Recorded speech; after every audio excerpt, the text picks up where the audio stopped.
Direktur Penyidikan Jampitsus Kejaksaan Agung Abdul Qohar menyebut Direktur PT Pertamina Patraniaga Rifa Siahaan sengaja membeli minyak mentah RON 90 atau setara Pertalite yang dioplos dengan RON 92 atau setara Pertamax. Tidak hanya itu, Kejagung juga menemukan modus mengangkat harga biaya pengapalan secara tidak wajar dalam impor minyak mentah. Tersangka RS melakukan pembelian atau pembayaran untuk RON 92. Padahal sebenarnya yang dibeli adalah RON 90 atau lebih rendah, kemudian dilakukan blending di depo untuk menjadi RON 92 dan hal tersebut tidak diperbolehkan atau bertentangan dengan ketentuan yang ada. Pada saat telah dilakukan pengadaan impor minyak mentah dan impor produk kilang, diperoleh fakta adanya markup kontrak shipping atau pengiriman yang dilakukan oleh tersangka YF selaku Direktur Utama PT Pertamina International Shipping, sehingga negara mengeluarkan fee sebesar 13 sampai dengan 15% secara melawan hukum, sehingga tersangka MKAR mendapatkan keuntungan dari transaksi tersebut. Penyidik Kejaksaan Agung menemukan biaya tata kelola minyak yang tinggi memengaruhi subsidi BBM yang dibebankan ke APBN dalam bentuk skema subsidi. Kejaksaan Agung menemukan kerugian keuangan negara sebesar 193,7 triliun rupiah, diantaranya kerugian ekspor minyak mentah dalam negeri, impor melalui broker, melalui kompensasi dan pemberian subsidi dari APBN. PT Pertamina menyebut menghormati proses hukum yang ditangani Kejaksaan Agung dan siap bekerja sama untuk penyidikan. Pertamina memastikan kasus yang ditangani Kejaksaan Agung tidak berdampak terhadap distribusi BBM dan LPG di masyarakat.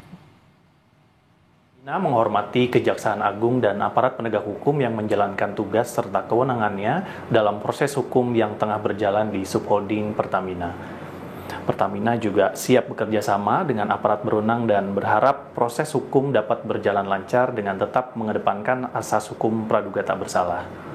Di tengah proses tersebut, Pertamina memastikan bahwa layanan distribusi energi kepada masyarakat di seluruh Indonesia tetap berjalan lancar dan Pertamina juga menjamin pelayanan distribusi energi kepada masyarakat tetap menjadi prioritas utama dan berjalan normal seperti biasa. Lalu bagaimana modus para tersangka korupsi dalam tata kelola minyak anak usaha PT Pertamina yang merugikan keuangan negara 193 triliun rupiah lebih? Kami bahas bersama Kepala Pusat Penerangan Hukum Kejaksaan Agung, Harli Sirgar. Selamat malam Pak Harli. Selamat malam Mbak Clarissa. Ya Pak Harli, Kejaksaan Agung akhirnya mengungkap kasus ini, dari mana pintu masuknya?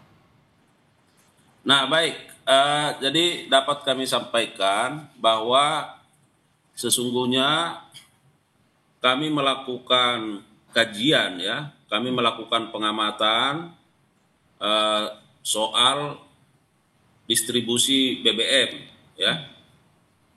Nah kemudian kita kan melihat bahwa terkait soal misalnya harga BBM yang cenderung bisa naik atau mahal misalnya. Nah, kami juga melakukan kajian terhadap besaran-besaran kompensasi atau subsidi misalnya yang harus dibebankan kepada pemerintah atau pemerintah menyiapkan kompensasi dan subsidi itu untuk dalam rangka pemenuhan kebutuhan dalam negeri. Nah, atas kajian-kajian itu tentu kami juga melakukan berupa tindakan-tindakan surveillance misalnya. Kalau Mbak Clarissa ingat barangkali di beberapa peristiwa ada katakan misalnya di Papua, di Palembang terkait soal dugaan kandungan minyak yang katakanlah jelek gitu. Yeah. Nah, ini kan pernah juga mendapat respon luas dari masyarakat bahwa mengapa kandungan terhadap Pertamax misalnya yang dinilai kok begitu jelek. Nah, kami melihat ini kan tidak diam, melakukan pengamatan, penggambaran, kemudian mengumpulkan berbagai data kenapa harus bisa seperti itu. Sampai pada akhirnya ada linearnya, ada keterkaitan antara hasil-hasil yang ditemukan di lapangan dengan kajian-kajian yang tadi terkait misalnya kenapa harga BBM harus naik misalnya. Nah, ternyata kan ada beban-beban negara, ada beban pemerintah yang seharusnya tidak perlu, tapi karena ada sindikasi yang dilakukan oleh para tersangka ini, nah akhirnya negara harus mengemban beban kompensasi dan subsidi yang begitu besar. Tadi kan seperti yang Pak Hardy katakan tadi ada temuan, ada surveillance, ada pengawasan, lalu diteliti dari mana ini akar masalahnya. Nah, temuan-temuan itu dari daerah mana saja Pak Hardy dari laporan awal pada saat itu? Nah, kalau tidak salah di beberapa tempat kan ada masyarakat ada protes misalnya soal ini kok kadar minyaknya kok jelek gitu. Di berbagai tempat kalau tidak salah ada di Papua, di Palembang, mungkin di beberapa tempat lain. Nah, itu menjadi bahan pelengkap bagi kami atas kajian-kajian yang dilakukan. Misalnya, kenapa ada kecenderungan minyak yang menjadi kebutuhan masyarakat ini, BBM ini selalu naik begitu, ya kan? Ya. Nah, lalu di mana masalahnya? Di mana tata kelolanya? Nah, itu yang kita trace, kita lihat dari sisi regulasi-regulasi yang ada. Nah, kemudian kita kaitkan dengan problematika yang dihadapi oleh masyarakat tadi yang mendapat atensi luas di masyarakat. Ada kecenderungan misalnya kadar BBM-nya dinilai tidak sesuai, ya, tidak sesuai. Nah, inilah yang membuat keyakinan kita setelah melakukan kajian itu ternyata mengumpulkan bukti-bukti di lapangan bahwa kami menetapkan bahwa ada peristiwa pidana di situ, sampai kepada melakukan penyelidikan dan sikap penyidik ini dinaikkan menjadi penyidikan dan sikap penyidik hingga tadi malam melakukan penetapan terhadap tersangka dan penahanan terhadap 7 tersangka. Bicara soal perkembangan penyidikan, apakah betul kami mau mengonfirmasi Pak Hardy, apa betul ada penggeledahan lain saat ini terkait korupsi minyak mentah di rumah pengusaha minyak Riza Khalid? Tolong dikonfirmasi Bapak. Iya. Jadi kami sampaikan bahwa penyidik sampai hari ini sudah melakukan setidaknya 4 kali penggeledahan, ya, 4 kali penggeledahan di beberapa tempat sejak penyidikan, ya, di Oktober 2024 dan kemarin itu penyidik juga melakukan penggeledahan di 7 rumah dan kantor dari para tersangka dan hari ini penyidik juga melakukan penggeledahan di 2 tempat, ya, seperti yang Mbak sampaikan itu. Jadi sekarang sedang berproses dan penyidik sekarang sedang bekerja di sana dan mudah-mudahan ini bisa cepat. Keterkaitan apa yang coba dicari Pak? Artinya barang bukti apa yang coba dicari oleh Kejaksaan Agung dari penggeledahan ini?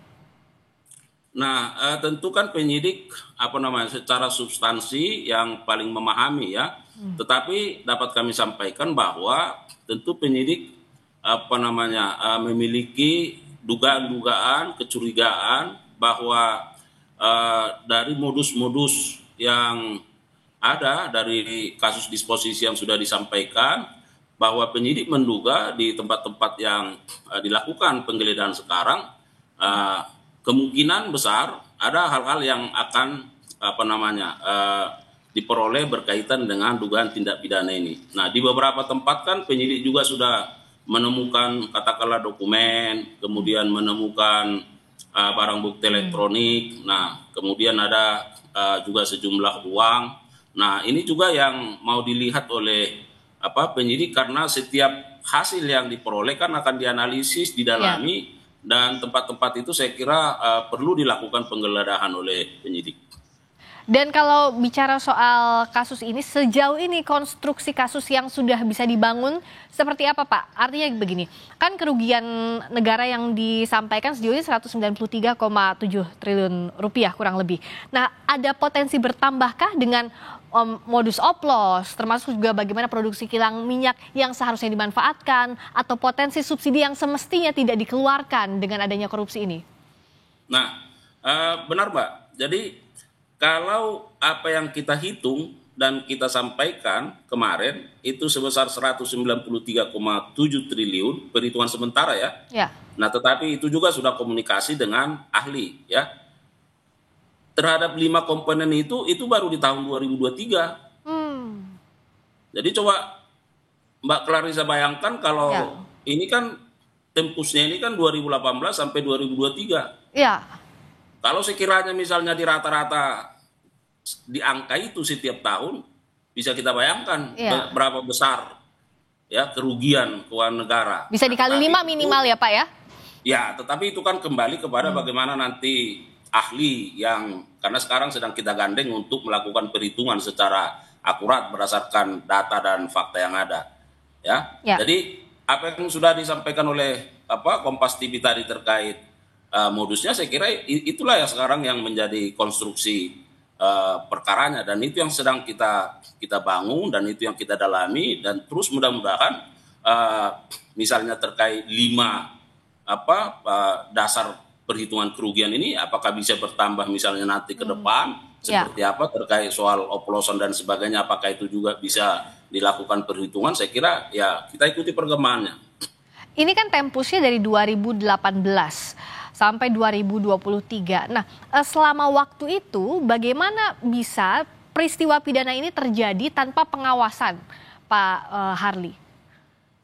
Nah, saya kira begini Mbak, kalau menyangkut masalah dari sisi pengawasannya ya kalau boleh saya sampaikan mungkin itu ya tidak di ranah kita ya, tidak di ranah kami, karena seperti yang saya sampaikan tadi bahwa fungsi kami adalah dari data-data yang ada di masyarakat, dari ada peristiwa-peristiwa yang terjadi di masyarakat, tugas fungsi APH itu melakukan kajian, pendalaman, pengumpulan data, bukti dan seterusnya.